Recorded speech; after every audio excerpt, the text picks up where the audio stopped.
नमस्कार दोस्तों। मुझे आपसे बताने की ज़रूरत नहीं है कि यूपीएससी प्रीलिम्स 2023 बहुत करीब आ गया है और जैसे-जैसे एग्ज़ाम करीब आता है, हम में से बहुत सारे दोस्तों की धड़कनें बढ़ जाती हैं, वो घबरा जाते हैं। हड़बड़ाहट में कई ऐसे स्टेप्स लेते हैं जिसकी वज़ह से पढ़ाई अच्छी होने की बजाय ख़राब होने लगती है। वो सिलेक्शन से दूर जाने लगते हैं। चलिए मैं मान लेता हूँ कि अभी तक आपने कुछ ख़ास पढ़ाई नहीं की है। आपने बस ऐसे जैसे मर्ज़ी वैसे पढ़ लिया है, बस थोड़ा बहुत सभी विषयों को देख लिया है। इसके बावजूद आज मैं जो बातें आपको बता रहा हूँ, 3 बातें हैं। अगर आपने ईमानदारी से बचे हुए समय में उस पे काम किया, तो बहुत आसानी से आप प्री निकाल सकते हैं। बहुत सारे ऐसे टॉपर्स हैं जिनके बारे में आप सुनेंगे, उन्होंने 2 महीने में, ढाई महीने में अच्छे से अपनी तैयारी करके निकाल लिया था। देखिए, मैं यहाँ सफाई दे दूँ, मेरे कहने का मतलब ये नहीं कि उन्होंने 2 महीने पहले ही तैयारी शुरू की थी और तैयारी हो गई। कहने का मतलब ये है कि पढ़ रहे थे पहले से, लेकिन लास्ट के 2 ढाई महीनों में उन्होंने अपने आप को ठीक से सिस्टमैटिक तरीके से ऑर्गेनाइज़ करके तैयारी की। ये 3 बातें जो बताने जा रहा हूँ, आपकी तैयारी को एकदम शार्प बना देंगी, मज़ा आ जाएगा, बहुत कमाल हो जाएगा। लेकिन सबसे पहले एक और कमाल की बात बता देता हूँ। मैं जानता हूँ कि ये तीनों बातें आपने अक्सर सुनी है, कहीं न कहीं सुनी है। इसके बावजूद हिम्मत कर रहा हूँ यह बताने की कि इस पर काम करिए। क्यों? क्योंकि मैं ये भी जानता हूँ कि ये बातें तो सब लोग बताते हैं, लेकिन बेसिकली इस पे काम क्यों नहीं हो पाता? उसका कारण क्या है? उस पे शायद उतनी बातें नहीं होती हैं। मेरा ज़ोर उसी पे रहेगा। तो इत्मीनान से मेरी बात समझिए और जो बातें मैं कह रहा हूँ, उन पर काम करिए, फिर देखिएगा रिज़ल्ट कैसा आता है। यहाँ मैंने 1, 2, 3 लिख दिया है। बेसिकली इसके अलावा मैं कुछ यहाँ लिखने वाला नहीं हूँ। आपको मेरी बात सुननी है और समझना है। देखिए, यूपीएससी प्री निकालने के लिए बहुत सारी चीज़ें हमारे दिमाग में पहले से डाली गई हैं, लेकिन कोर में सिर्फ 2 ही 3 चीज़ें ऐसी हैं जिनको अगर आपने ध्यान में रखा, तो आप काफ़ी रिलैक्स होते हुए तैयारी बढ़िया से करते हैं और सिलेक्शन भी होता है। जिसमें से एक है, ध्यान से समझिएगा, जो पहले नंबर पर है, वो ये है कि आपने पिछले साल के क्वेश्चन वगैरह देख लिए हैं। आपने मोटे तौर पर थोड़ा बहुत समझ लिया है कि ये है यूपीएससी का पैटर्न, ये बेसिक है, ज़रूरी है, ठीक है? उसी के आधार पर चीज़ें होती हैं। इतना जानने के बाद एक काम करना होता है कि आप सबसे पहले उन चीज़ों को पढ़िए, उन चीज़ों को तैयार करिए जहाँ से यूपीएससी सबसे ज़्यादा क्वेश्चंस पूछती है। हमारी मानसिकता में ये है ही नहीं। हम क्या करते हैं ना, देख लेते हैं कि ये टॉपिक बहुत इंपॉर्टेंट है, यहाँ से क्वेश्चन खूब आ रहा है, लेकिन सोचते हैं कि थोड़ा आस-पास का पढ़ लें, थोड़ा इधर-उधर का पढ़ लें, ये तो इम्पोर्टेंट है ही, इसको तो हम पढ़ ही लेंगे। नहीं होता है दोस्त, समय बीत रहा है, हम ऐसे ही करते हैं।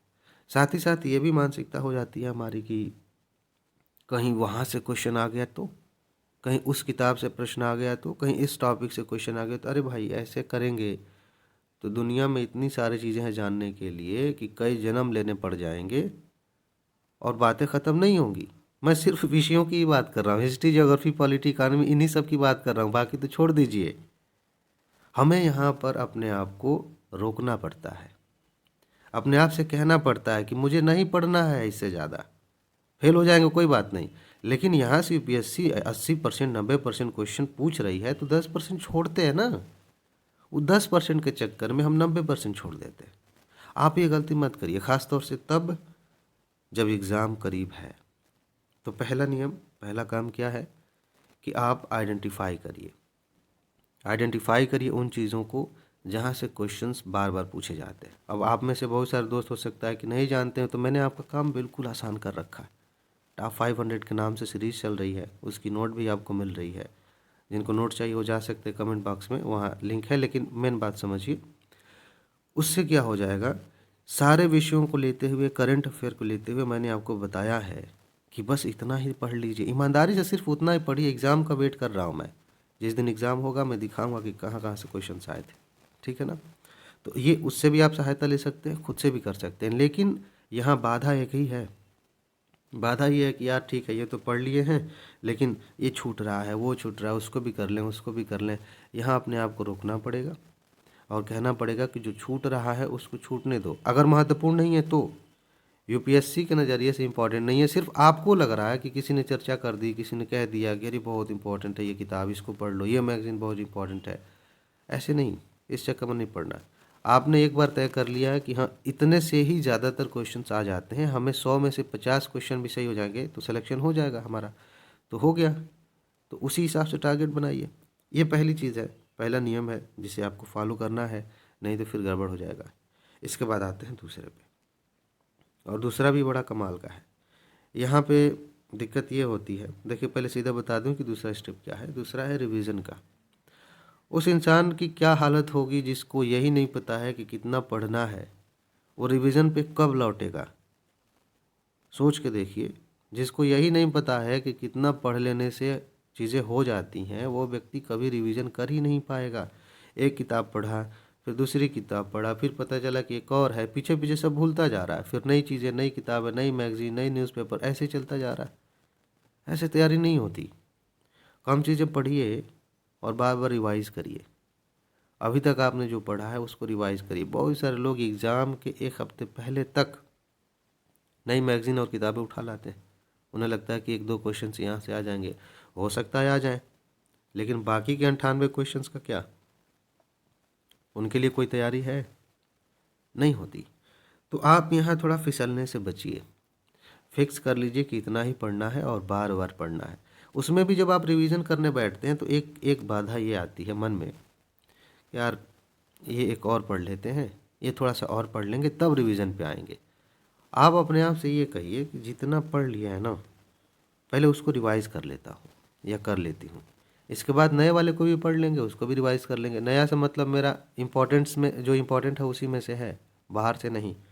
तो आप अपने आप को रोकिए और रिवीजन पर सबसे ज़्यादा ध्यान दीजिए। देखिए जब आप टेस्ट दे रहे होंगे, क्वेश्चंस को हल कर रहे होंगे, तो आपको समझ में आता है कि क्वेश्चन इसलिए गलत हुआ है क्योंकि हमने ठीक से रिवाइज़ नहीं किया। ज़्यादातर जो गलत क्वेश्चन होंगे ना, उसमें आप यही देखेंगे कि रिवीजन की कमी थी इसलिए क्वेश्चन गलत हुआ, पढ़ा तो सब था। एग्ज़ाम में भी यही होता है। अगर आप रिवीजन पर फोकस करते हैं अभी से, पर्याप्त समय है, बहुत अच्छे से सारी चीज़ें तैयार हो जाएंगी। और तीसरा जो इस सीरीज़ का सबसे इम्पॉर्टेंट पार्ट है जब आप इस पे काम करते हैं, वो ये है कि आप रोज़ कितने क्वेश्चन हल करते हैं। जो लोग ये कहते हैं कि हम आते हुए प्रश्न गलत कर दिए, हम पूरा पेपर पढ़ नहीं पाए, या फिर क्वेश्चन जो है समझ में नहीं आ रहा था, ये सब बकवास करने वाले लोग ज़्यादातर वो होते हैं जिन्होंने एग्ज़ाम से पहले ज़्यादा प्रश्नों को हल नहीं किया है। इससे कोई फ़र्क नहीं पड़ता है कि आप टेस्ट में जा रहे थे या पेपर हल कर रहे थे, आपके सारे क्वेश्चन गलत हो रहे थे शुरू शुरू में, ये मतलब उससे नहीं है। मतलब सिर्फ इस बात से है कि आपने क्वेश्चन हल किया था कि नहीं, आपने प्रश्नों को समझा था कि नहीं, पढ़ने की कोशिश की थी कि नहीं, उसमें अपनी स्पीड पे काम किया था कि नहीं, उसमें आपने माइनस मार्किंग कम करने पे काम किया था कि नहीं। ये सब नहीं करते हैं तो एग्ज़ाम के बाद बहाने बनाते हैं। आपको बहाना नहीं बनाना है, सीधी सी बात है। आप रोज़ कितने प्रश्नों को हल करते हैं, एक पैटर्न बना लीजिए। एक छोटा सा कुछ 15-20 ऐसे ही आप सेट कर लीजिए कि मुझे कम से कम 20 या 25 क्वेश्चन डेली हल करना है। कुछ लोग क्रांतिकारी लोग होते हैं, वो करते कुछ नहीं है, बस विचार क्रांतिकारी होते हैं कि एक ही बार में ना लास्ट हफ्ते में बैठेंगे और 20-30-40 पता नहीं कितने क्वेश्चन पेपर हल कर देंगे। कुछ नहीं करते हैं वो लोग। जो लोग थोड़ा थोड़ा प्रैक्टिस करते जाते हैं, सही मायने में वो अपने आप को ग्रो करते हुए देख पाते हैं। जो लोग सोचते हैं कि लास्ट में करेंगे, वो फ्रस्ट्रेशन में एक दिन हल करेंगे, फिर अपने आप से तर्क देंगे कि यार बड़ा माइनस मार्किंग हो रहा है, नेगेटिव मोड हो जाएगा तो इसका नेगेटिव इम्पैक्ट पड़ेगा उस पर पेपर पे, तो छोड़ देते हैं, एग्ज़ाम में ही देखते हैं। तो ये बहानेबाज लोग हैं। आपको अगर एग्ज़ाम क्वालिफाई करना है तो इसको भूल जाइए कि कितने क्वेश्चंस आपके सही हुए, कितने गलत हुए। सबसे मेन मकसद बना के रखिए कि आपने कितने प्रश्नों को पढ़ा और हल करने की कोशिश की। सिंपल सी बात है। धीरे धीरे आप इम्प्रूवमेंट देखेंगे, धीरे धीरे चीज़ें उसमें बेहतर होती जाएंगी। और इसी तीसरे स्टेप पे आकर के आपका ये दोनों काम भी होता रहता है, यानी कि बीच बीच में आपका रिवीजन भी होता रहता है। बीच बीच में आप देखते रहते हैं कि हाँ यहाँ से ज़्यादा क्वेश्चंस बन रहे हैं, इसको थोड़ा ठीक से पढ़ लें। समझ रहे हैं? तो ये 3 काम ऐसे हैं जिन्हें आप अच्छे से करें। तीसरे में बहाना देखिए, बाधा ये आएगी कि आप मन में सोचेंगे, जब पढ़ने बैठेंगे सोचेंगे कि यार मेरा ये वाला विषय अभी ठीक से तैयार नहीं है, जब वो तैयार हो जाएगा ना तब प्रैक्टिस करेंगे। अरे भाई, जो तैयार है उसकी प्रैक्टिस कर लीजिए, जिसको पढ़ा है आज ही उसी पे क्वेश्चन हल कर लीजिए। ये बहाना नहीं चलेगा। हमारा दिमाग बहुत चालाक है, हम बेसिकली हम अपने आप को धोखा देने में एक्सपर्ट हो गए हैं, ठीक है ना। तो जब भी आपके मन में आए कि अभी ये विषय पढ़ना है, उसको पढ़ने के बाद प्रैक्टिस करेंगे, तो सोच लीजिए कि आप खुद को धोखा दे रहे हैं। एग्ज़ाम बहुत करीब है, प्रैक्टिस करना अनिवार्य है। और सिर्फ जीएस की बात नहीं कर रहा हूँ, सीसैट की भी बात कर रहा हूँ। प्रैक्टिस करिए। 3 बातें। पहली बात ये कि आप सिर्फ उन चीज़ों को सबसे ज़्यादा फोकस में रखिए जहाँ से क्वेश्चंस पूछे जा रहे हैं ज़्यादा। दूसरी बात ये कि बार बार उन चीज़ों को रिवाइज करते रहिए। रिवीजन पे मैंने वीडियोस बनाए हैं, आप देख सकते हैं। और तीसरी बात कि आप बार बार प्रैक्टिस करिए। अब आप सोचेंगे इसमें कौन सी नई बात है, लेकिन जिनको समझना था वो समझ गए होंगे कि मैं उस साइकोलॉजी पे ज़्यादा जोर दे रहा हूँ जिसकी वजह से आप ये कर नहीं पाते। आप उन बंधनों को तोड़िए, अपनी लिमिट को क्रॉस करिए और इस पर काम करिए। फिर देखिए 28 मई के बाद आप मुस्कुराते हुए दूसरों से फ़ोन पे बात करेंगे कि हाँ मेरा इस बार हो जाएगा, पक्का है। ठीक है जी। तो इन्हीं शुभकामनाओं के साथ ये वीडियो यहीं ख़त्म करता हूँ। अपना ख्याल रखिए, खुश रहिए, मस्त रहिए, मुस्कुराते रहिए, जल्दी से सफल होइए और ज़िंदगी को एंजॉय करिए। आगे मिलते हैं। नमस्कार।